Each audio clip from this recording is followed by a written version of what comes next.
All right, so first of all, I'm really happy to be talking to you here today. And the title of the talk, Speculation and Resonation, I'm going to go ahead and explain to you why it's called this. So for the last almost 20 years, there's one research question that I keep coming back to. I keep circling around the following question. How do we change people's attitudes and behavior with, through, and after technology? And the after part is important. What remains once you take the technological scaffolding away? So that's what the meat or the beyond meat substitute of this talk will be. I will answer this question, but for a bounded context and for particular types of players, because I don't believe that there's a universal approach. So throughout the talk, I'm going to keep presenting two ongoing examples. So one example concerns the project Neocup, which is part of a larger project that I lead, which is called Speculative Play. And the other example I'll talk about concerns the 2017 edition of the Skins Workshop, which runs under a different project that I'm part of, the Initiative for Indigenous Futures. So some background on both of these projects, starting with speculative play. Speculative play is essentially a merger of two schools of design thought, speculative and critical design, and playful media design. Now, in case the terms speculative and critical design are unfamiliar, they can both be folded together under the idea of using design rhetorically to prompt speculation on alternative presents and futures. And these forms of design are about reimagining often invisible and deeply embedded cultural assumptions of how the world is, and proposes instead how the world could be. My partner and collaborator, Pippin Barr, he and I had the realization a few years ago that the space that's occupied by speculative and critical design, or SCD for short, this space is intriguing. It's closer to contemporary art than mass-produced design, and the subject matter it tends to deal with is complex and nuanced. It's intellectually umami. At the same time, much of what we kept encountering in terms of speculative and critical design was not very playful, and it was often inaccessible in terms of access or because of lack of interactivity. So in our work, we asked the question, can we leverage familiar, playful, and digital interactions to bring complex social and cultural questions to life? And ideally, can we also bring these experiences to people beyond the universities, the galleries, the ivory towers? Project Neocup concerns a speculative play experience that poses questions about how we deal with religious diversity in secular Western countries. So specifically, it presents a dystopian workaround for cultural and religious tolerance concerning Muslim women who wear niqab, which is the full face cover. And this is for the purpose of getting people to experientially grapple with the complexities of this debate in an embodied manner. So why would I choose to make work about this? Well, in Quebec, which is where I live, there's legislation in place that bans women from wearing the niqab. So the other recurring example is the 2017 Skins Workshop, part of the Initiative for Indigenous Futures, which is a project led by Jason Edward Lewis. And in a nutshell, the goal of Skins is to support Indigenous folks in making a fully fledged game that results in Indigenous people making up spaces and taking up spaces. So in Skins, over 3 weeks, workshop participants develop digital games that centralize and celebrate Indigenous narratives in contemporary and futuristic settings. Skins is a manifestation of Indigenous futurisms. And this is a term that was coined by the science fiction and Indigenous nations scholar Grace Dillon. And it has its roots in science fiction, Chicana futurism, decolonization, and of course, Indigenous self-determination. Skins 2017 took place in Hawaii and resulted in the game He Au Hou, which means a new world. He Au Hou is about a Kanaka Maoli, or Indigenous Hawaiian space traveler. In a world that refuses to be captured by the discourses and patterns of colonization, the game asks, how would Hawaiians do space travel? So these projects have much in common. Both concern us speculating about different worlds and ultimately us being able to speculate about this world differently. So that's the speculation angle. But as for Resonation, the project intentions for both speculative play and Indigenous futures ultimately seek to move past speculating and are, in fact, can design resonate with us in ways that change us. So by Resonation, I'm invoking the idea of design experiences that stick with us, that echo with us. But because I'm often thinking about attitude and behavior change, Resonation also concerns design that changes us. Now, I consider myself an interdisciplinary academic, itinerantly couch surfing between computer science and design. So I'll do the thing that interdisciplinary academics do. I'm going to weave together an argument that draws on threads from various disciplines and practices, including game design, interaction design, role-playing studies, and behavioral psychology. This argument will take the form of 7 parts, each brought to life with one of the recurring examples. And 7 incidentally maps precisely onto Miller's law, which, as you'll know, is the number of things you can comfortably keep in mind. So let's start where game studies started, with play and culture. So when I first started researching games during my PhD, which I did in New Zealand, I was interested in how persuasive appeals mediated through technology interacted with cultural values. And basically, my research question was, when you're making a persuasive game, which in my case was games persuading people to quit smoking, does the cultural flavor of the persuasion matter? So will a game that evokes white New Zealand culture work on Indigenous New Zealanders and vice versa? And the TLDR for that work is, if you want to persuade people to do something or shift an attitude, you'll be more successful if you reference their cultural values and beliefs in the media, whether the media concern a game, a UI, or some kind of advertising. And this is doubly important if you're dealing with a minority community, because psychology shows us that people respond especially favorably to persuasive appeals if they feel they're definitively the target audience. Then the era of gamification erupted. The use of game elements in non-game contexts like banking and contributing to user communities, habit building, becoming a better runner.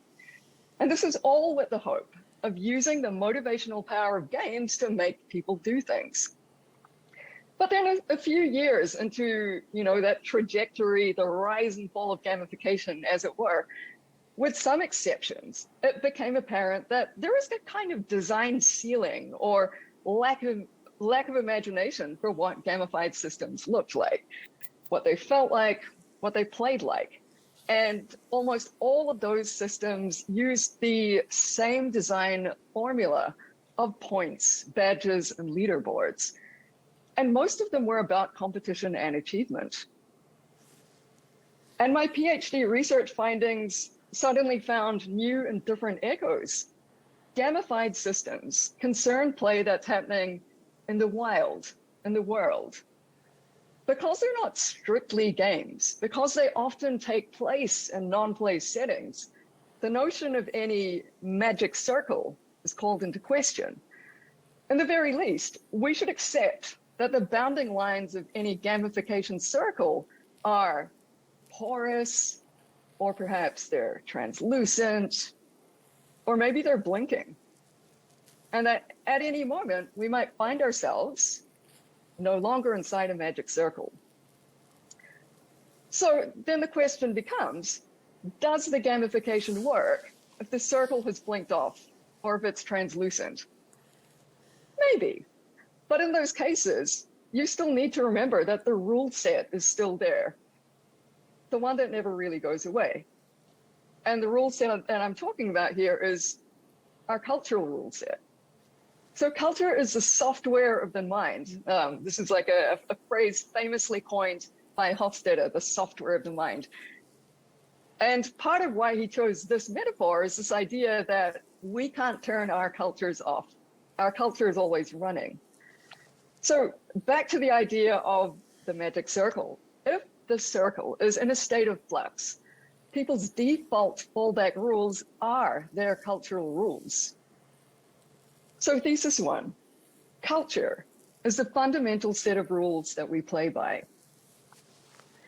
So on to our first example now. So Neocup enables audience members to control each other's appearance without their consent. And it's a dark riff on niqab bans that have cropped up the world over. But in the fictional world of Neocup, because remember, it's a speculative technology. So instead of there being niqab bans in this world, this technology enables censoring and, in a sense, uncensoring of people who are masked. So you can force a face onto someone who's wearing niqab, but who didn't want to be seen. And the rhetorical intention here is not to convince people that this is an effective product or even a good idea. It's to make people reflect on their community and society's stance towards visible religious difference and our own boundaries regarding tolerance and individual rights. So Neocup is a speculative critical design, an SCD.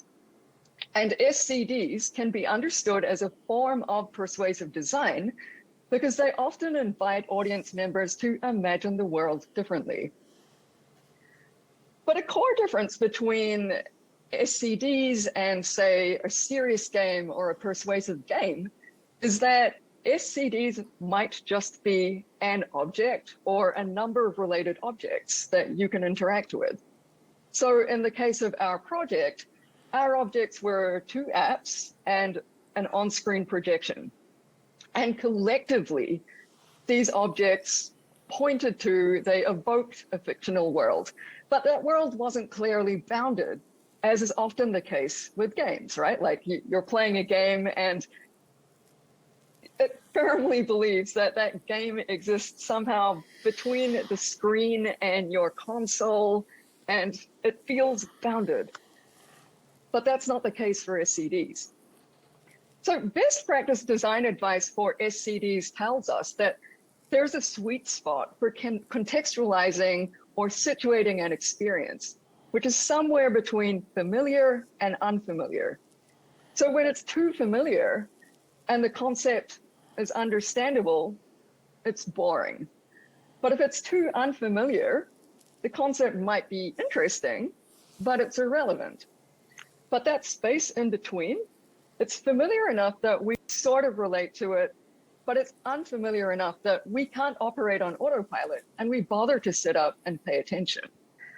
So in this way, SCDs, like gamification, rely on our cultural rule sets to be understood, because that in-between space is a dotted magic circle. So anyone who experiences Neocup in a Quebec context, for instance, will most likely be reminded of the very real niqab ban that applies to Quebec, but not to the rest of Canada. They will likely think of Snapchat filters, they'll think of Tinder, and they'll think about Canadian politeness rules, for what you're supposed to do when you're faced with other people.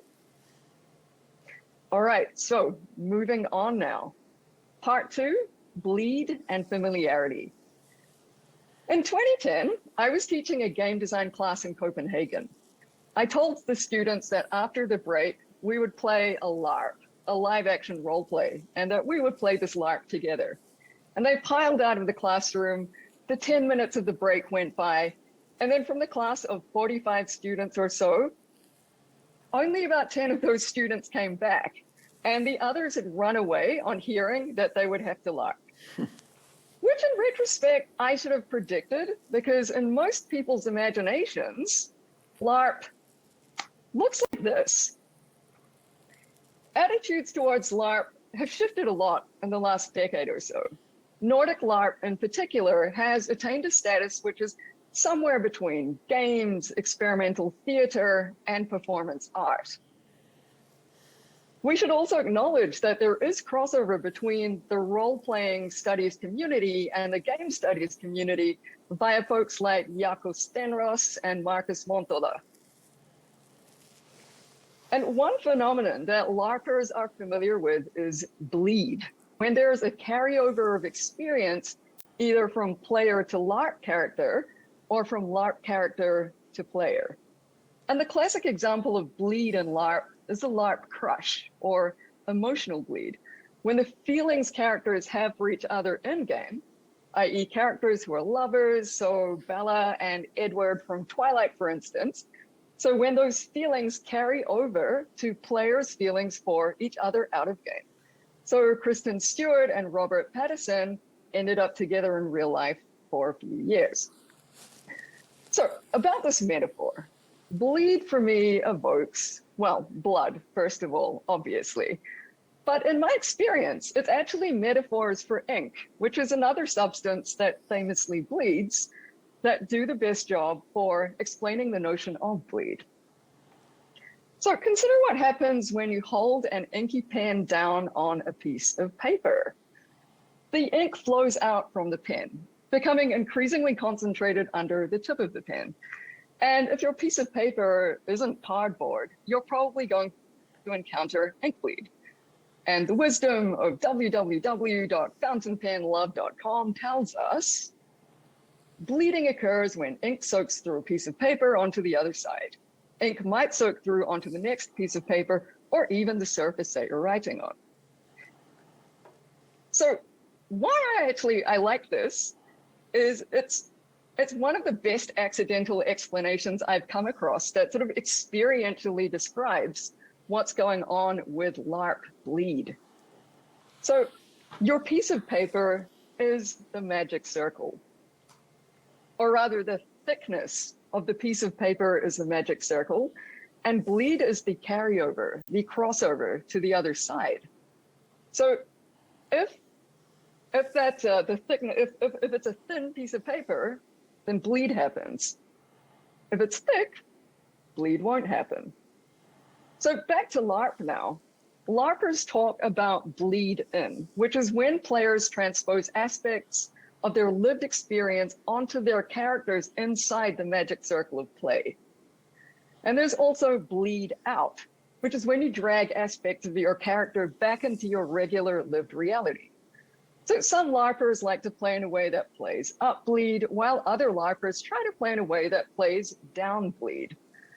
And the rule of thumb here is that the more a character is like how you are in real life, the more you are likely to experience bleed.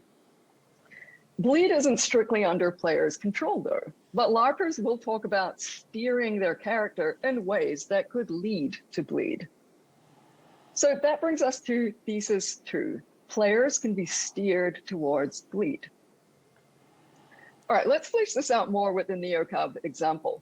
So with Neocup, if after experiencing it, people never again think about Neocup and controlling people's appearances, that for me is a massive design fail. So with SCDs, we do want bleed. And specifically, we want bleed out because the SCD needs to resonate with people's experiences in the real world after play.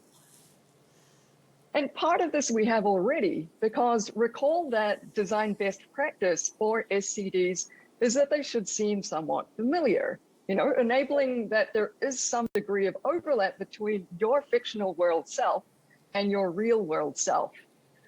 So in Neocup, the character that you play is basically just yourself, but armed with a slightly strange technology.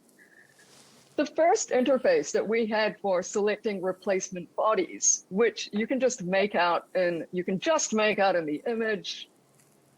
There's sort of two hazy figures in the background there. So the first interface that we had for selecting that replacement body was inspired by census forms. And we had solid intellectualized reasons for why census forms were a really great way to kind of succinctly sum up the categories that we place on people when we're trying to understand their identity. But people couldn't relate to the idea of census forms. During play, it was totally foreign to them. It was too clunky, and there was nothing natural about it. So the redesigned version co-opted the Tinder swipe, which is a familiar physical gesture. It's an efficient gesture, and it's also a highly culturally resonant one, thus more likely to steer players towards bleed. So in retrospect, it's easy to over-design into a more unfamiliar fictional world, and subtly harder to evoke the present world. So if we want more bleed, we should focus on remixing experiences that are already familiar, because this means that they're more likely to resonate for us. In English, there's a proverb that captures this idea really nicely.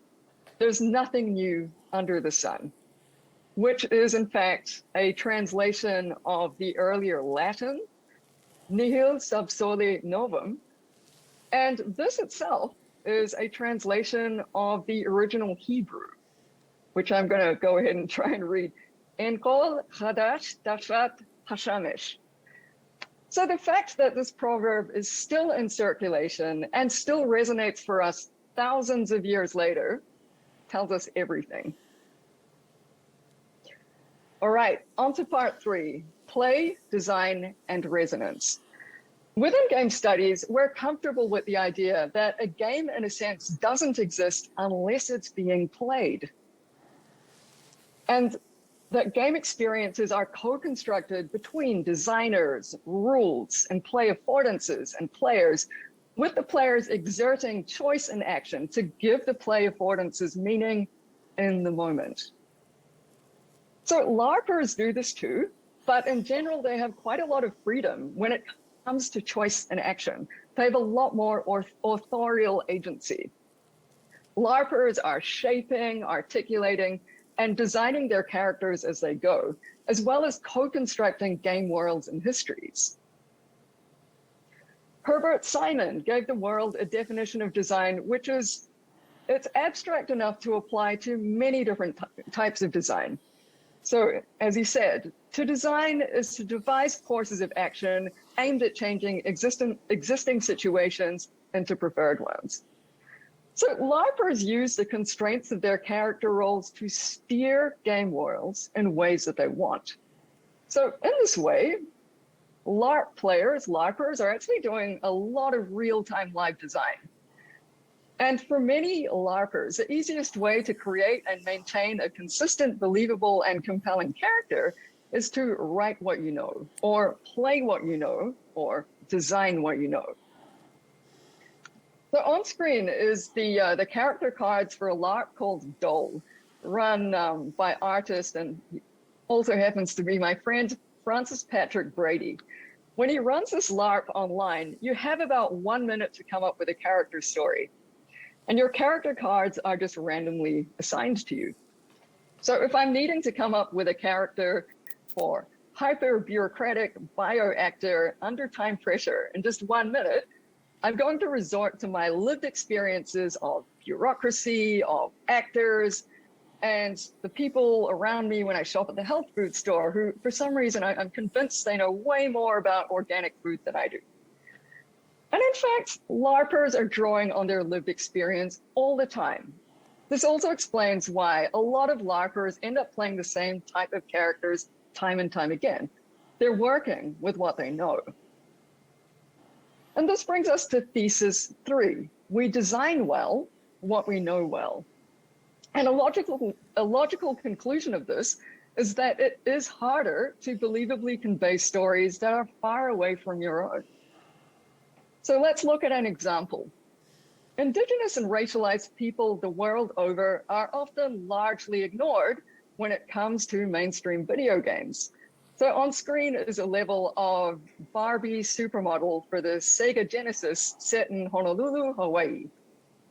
Notice how there are no Indigenous people anywhere to be seen here. So that's one case. They're simply not there. Effectively, they've been erased. And the other typical case is that they're offensively or problematically stereotyped. So here we have the noble savage stereotype. We have Shooting Beaver from Mad Dog 2, who is an ally of the player, but then immediately helps the player kill some Indians. And the rationale for the lack of representation used to be economic, that racialized folks simply weren't a powerful enough consumer base to bother focusing on.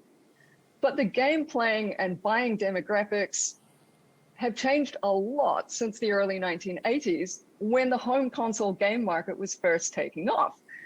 Researchers show us that there's still a discrepancy between who's buying games and who gets positively represented in them. And the TLDR is white folks are still significantly overrepresented. And this is how what we know well becomes part of the problem. The games industry still doesn't know racialized folks well enough. It's unlikely Indigenous Americans would have come up with narratives like that of Mad Dog 2.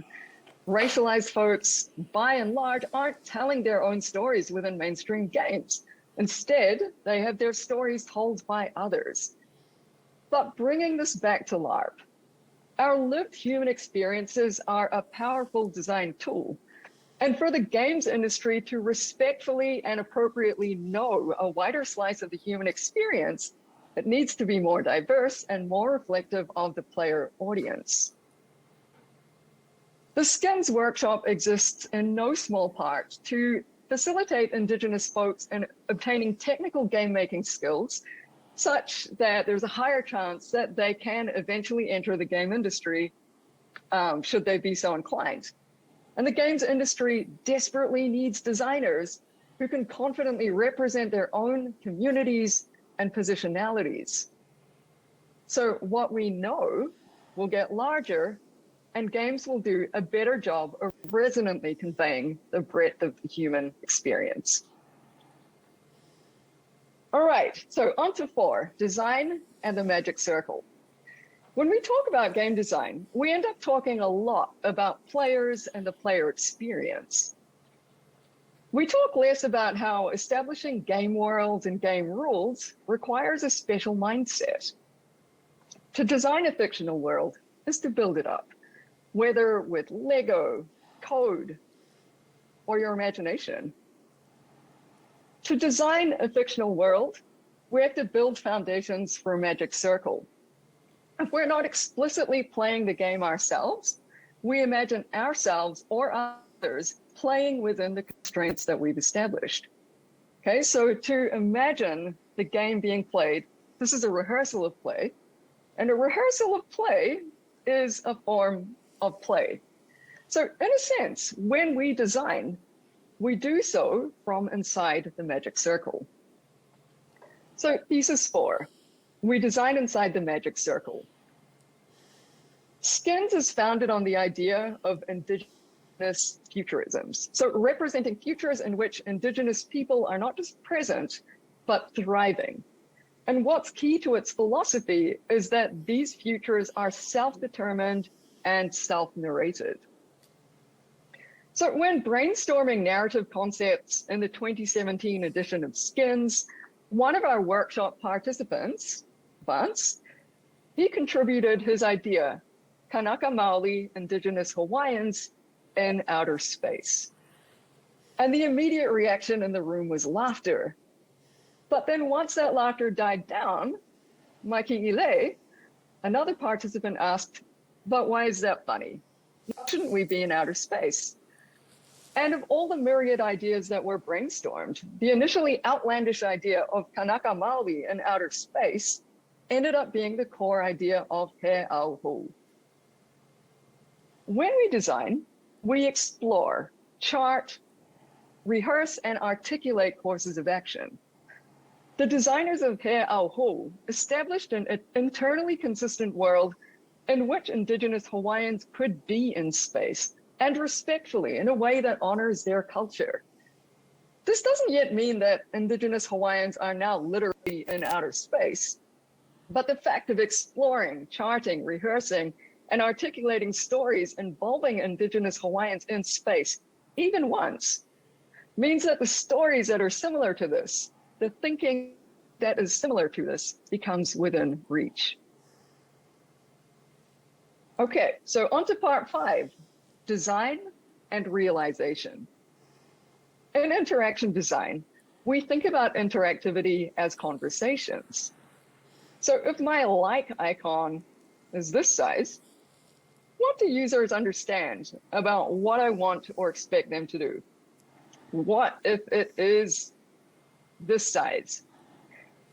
So game design is essentially the same. When I play a game, I'm having a slow conversation with its designer, mediated through its rule system and its material affordances. So every interaction I have with or through a game enables me to gradually add to a mental model of a game world that hopefully resembles the one that the designer intended for me to form. When we play games, especially for the first time, we realize things about the game world in the sense that, and I say realize in the sense of we make sense of it. We understand how it operates. But realize, the word realize also has a different meaning. It can mean to make something real. So the choices that game designers make literally shape how we can act and behave as players. Game design or worlds design is about choreographing or inviting specific types of play. And that play can be a rehearsal for a way of being in the world. So thesis 5, to design is to realize. Now, when there isn't much media about your community out there, whatever there is takes on an outsized impact and responsibility. It's notable that every edition of the Skins workshop that I've ever been involved in, the participants have always collectively agreed that what they want to represent about their culture is what they consider to be what is best and most valuable about their culture. In He Ao Hou, participants had a vision of ethical space travel that does not echo the strategies of colonization. So the design decisions that they took, from the mechanics of using the Hawaiian kukui nut as a way to purify water, to making players focus and copy the moves of a sacred dance, to the narrative strategies of having the main character only ever visit and never take over the land they find, to the featuring of the kumulipo in the game's audio soundtrack, the Hawaiian origin myth for the world. These all invite us to play in particular ways, to enact particular courses of action, and to make real Hawaiian ways of being and seeing the world. So stated a different way, the design choices of He Ao Hou make it impossible to play as a colonizer. The design choices of He Ao Hou collectively work to realize, to make real, decolonial space exploration. Play becomes an externalized manifestation of what the designer had in mind. Play is a materialized, realized resonation of the designer's speculation. The speculated worlds that we embed into games and playful media carry significance for ourselves as we meditate on ways of being in those worlds, but also for future players whose play continues to realize those worlds. Okay, so on to part 6. So in game design, normally we love immersion. So the more immersive, the better, as far as games go. Game designers are especially big fans of the late Mihai Csikszentmihalyi's flow theory. In the words of Eminem, who I'm sure most of you don't even know who that is anymore, there's the design imperative to lose yourself. But immersion and critical reflection are literally at odds with one another. Pedagogical research argues that in order to be thinking about something critically, you need to be able to think about it at arm's length. And this is why we have that expression, critical distance. Augusto Boal makes the same kind of argument, but in the context of theater and theatrical immersion, and specifically in the context of Aristotelian theatrical immersion. And his reasoning goes like this. As spectators, when we see experiences of, for instance, injustice or oppression played out in a theater context by actors, though we might feel very moved in the moment of watching, the fact that we're not directly involved means that we absolve ourselves of any responsibility or need to do anything. So you can transpose the exact same argument onto other forms of immersive media. So say you've watched Blood Diamond, as I did, and you're appalled at what you learned about diamond mining and the diamond trade, as I was. But then you do squarely nothing with that newfound knowledge, which is what I did. Now, is that because I'm a bad person? Well, maybe, but Boal has a kinder interpretation of my response. His claim is that the boundaries of fiction mean that we don't feel that we need to be accountable, responsible, or responsive to what we've experienced. And Boal's solution, which is Boalian theater, is to have his spectators watch plays and to then invite them to replay scenes where they take on the roles played by actors. So in Boalian theater, the fourth wall is always made very, very obvious. The sets are pretty bare bones, plot lines aren't set in stone, conversations take place between plays and replays. And during these conversations, the actors, the participants, people in the audience, everyone is discussing about what could have been done. And the regular breaking of immersion here, this is what makes room for critical reflection. Immersion is still part of the experience, but it's interspersed with being outside of immersion, which is ultimately when reflection happens. So if there is any magic circle in Boalian theater, it most definitely has a dotted line. So that gets us to thesis 6. Immersion and reflection need to be choreographed conscientiously. So in LARP, as well as simulation training games that get used in the workplace, it's very common to have a debrief after play where players discuss how the LARP went and will talk about the experiences of their characters. And this conversation serves as a critically reflective stitching together of what happened inside the play experience or the magic circle and what we believe when we're no longer in our play character. And this runs counter to the fantasy of games and play just like magically changing who we are and what we believe. But as theories of behavior change, such as the trans-theoretical model suggests, change comes more easily when we consciously contemplate it. So onto our example. Games are, by and large, excellent at explaining their own worlds through narrative devices and mechanics. Perhaps in the game world, your character wakes up and reports that he, very conveniently, has amnesia. And you have to run around bothering everyone until you learn who your character is, which, by the way, is exactly the plot of Disco Elysium. Or perhaps you find your notebook reminding you of what you need to do. So unlike games, critical and speculative design, so SCDs, they usually don't concern fully bounded separated worlds. So they concern one or multiple objects that hint at a world. So for instance, the main object of the Neocup world is simply an app that you deploy on someone else, but it doesn't ever give you a full explanation of the world that surrounds it. So if you were to encounter this Neocup app not knowing that it was an SCD, it wouldn't make much sense. And quite possibly you would find it very offensive. So this sort of lack of an explanation of the surrounding world, it's sort of a bug of SCD. But from another perspective, it's a feature, right? Because it creates an opportunity and need for the outside of immersion reflection to happen.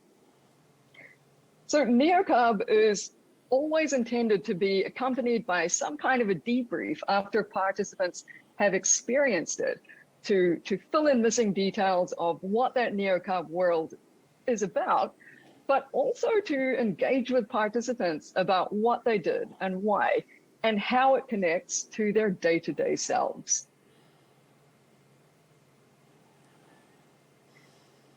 All right, so now we're at part 7, Resonation and Reminders. You know that experience where you go away on holiday, you're in, say, Kyoto, and everything seems fresh and possible, and the world feels full of hope. And you tell yourself, I feel amazing. And when I get home, things are going to be amazing. And then you get home and things aren't amazing. And the reason is you're not on holiday anymore. So theories of behavior change have been telling us for decades now that our environment is a crucial factor in predicting the success of behavior change. We're creatures of habit. We use our environmental cues heavily to cue us as to what to do and how to behave. So if you want to stop smoking, form new habits to do instead of smoking, ideally in an environment that is somehow different.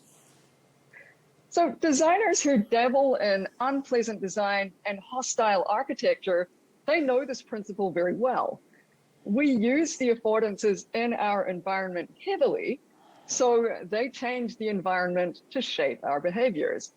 So look at this thing. I don't even know what to call it. It's like half of a bench, and it's sort of not the useful half either. So I can't sit here and I can't lie down here. Best case, I can lean here temporarily. But if we were to frame this idea positively, cues and reminders of the behavioral change you want to make can be helpful and motivational for maintaining change. So this might be an elastic band on your wrist that you snap when you find yourself slouching and you're trying to maintain good posture. It might be a message from your best friend who posted you something on Runkeeper about how impressively fast you ran. It might be a vibration on your wrist telling you that you've been sitting in the same spot for 3 hours straight. So that gets us to thesis 7. Maintaining change is easier with reminders.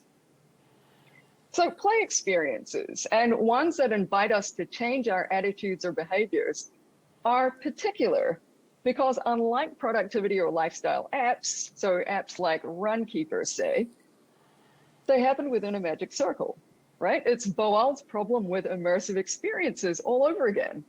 There's a kind of conceptual boundary from the here and now. So even if we accept that that circle is porous, it's a type of Kyoto holiday.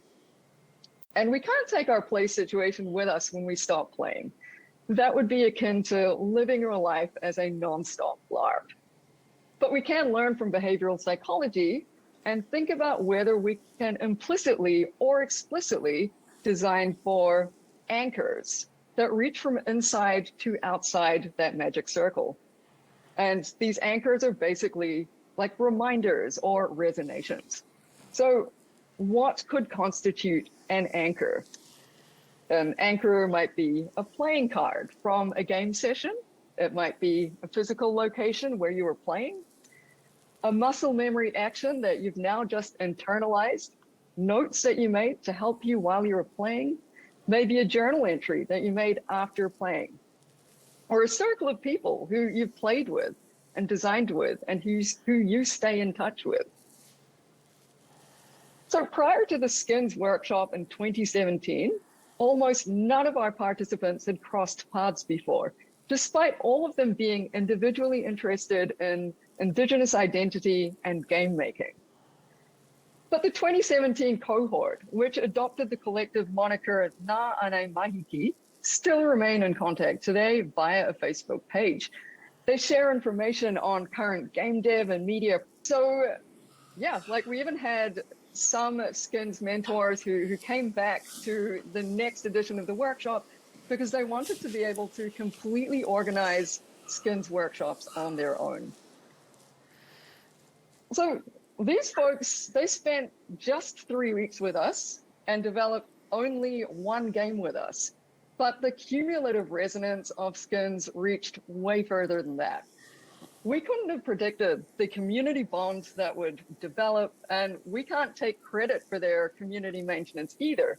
That was completely them. That was their own volition, and they did it all with very little in the way of material resources from us. But that bond, that support network, it wasn't fictional or imaginary or inside any kind of magic circle. It's very much real. It exists very much in this world. So at the start of this talk, I shared the question that keeps shaping and motivating my work. How do we change people's attitudes and behavior with, through, and after technology? And I said I'd develop an answer in 7 parts. So let's finally bring those parts together. So number 1, culture is the fundamental set of rules that we play by. 2, players can be steered towards bleed. 3, we design well what we know well. 4, we design inside the magic circle. 5, to design is to realize. 6, immersion and reflection need to be choreographed conscientiously. And 7, maintaining change is easier with reminders.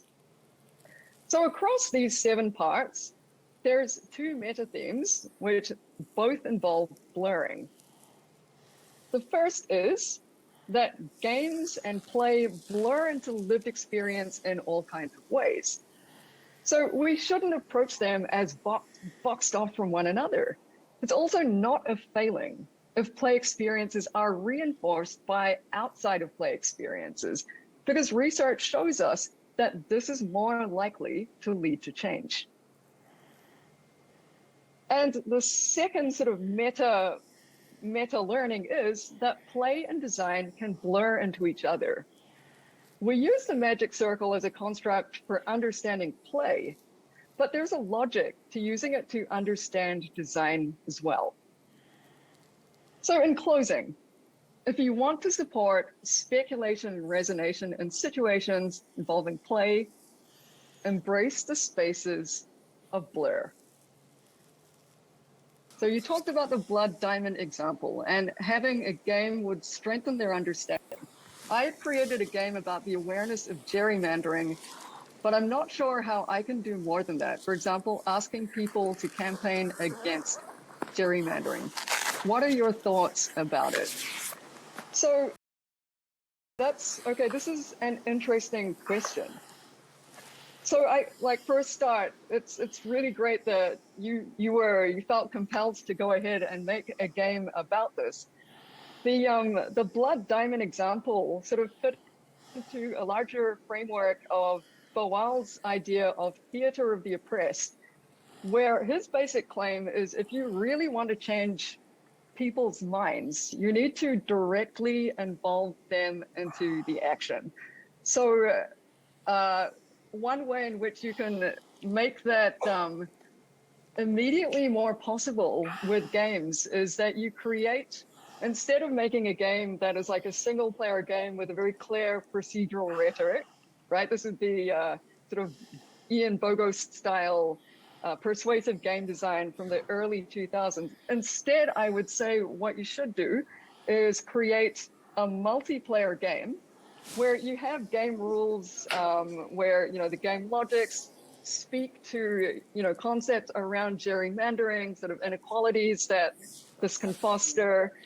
So that is sort of embodied within the game structural level, but because the drama is now being enacted between people, between people who exist in the world and have actual ideologies that they're driven by, then immediately the game is operating at a higher level.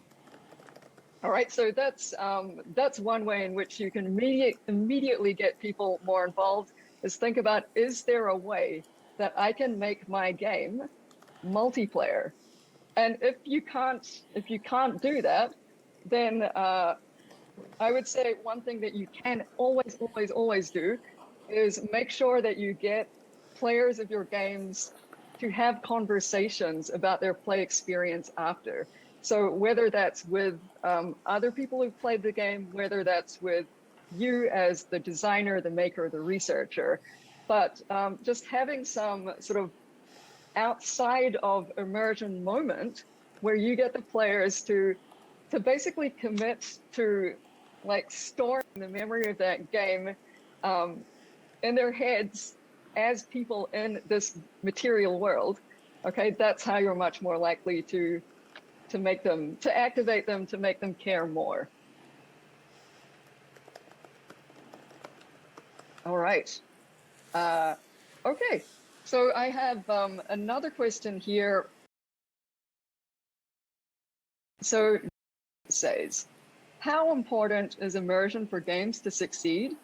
And do we need to, and if we need to break immersion, does it make the game less successful and lead to less people to experience your SCD?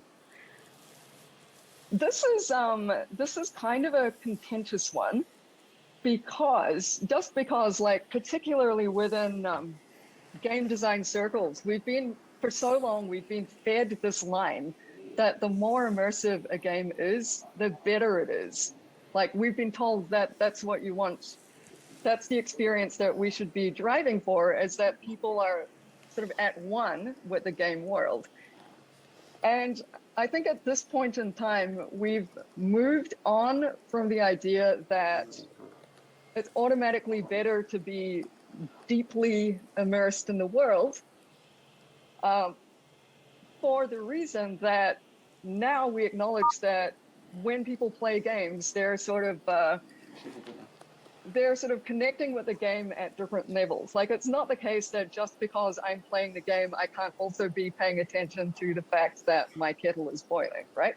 We've now moved on a lot from 20 years ago, when there was the idea that immersion meant like total focus. And this is actually kind of a sort of confusion that stems from early VR research that was done in the 1990s. So that idea of immersion was really sort of mixed with the idea of presence. And if you're thinking about presence in a VR context, it's about being cut off from the outside. So, all right, this is a bit of a digression. How important is immersion for games to succeed? I think actually now, what is more important than immersion would be that people go into experiences open-minded and willing to commit to the fiction of the game, right? Because you can actually convince yourself to be immersed more, right? Because you can role play something very simply. You can role play something without a script, right? If you're just chewing the fat with your friends, you can role play something. You can bring a scenario to life. So yes, immersion helps, but it's not the be all and end all. And I think we are at the point now where we should recognize that as individuals who consume media, who play games, we bring a lot of agency to how we interpret our play experiences. And yeah, really like, okay, this also makes me want to talk a little bit about everything that's wrong with old school serious games.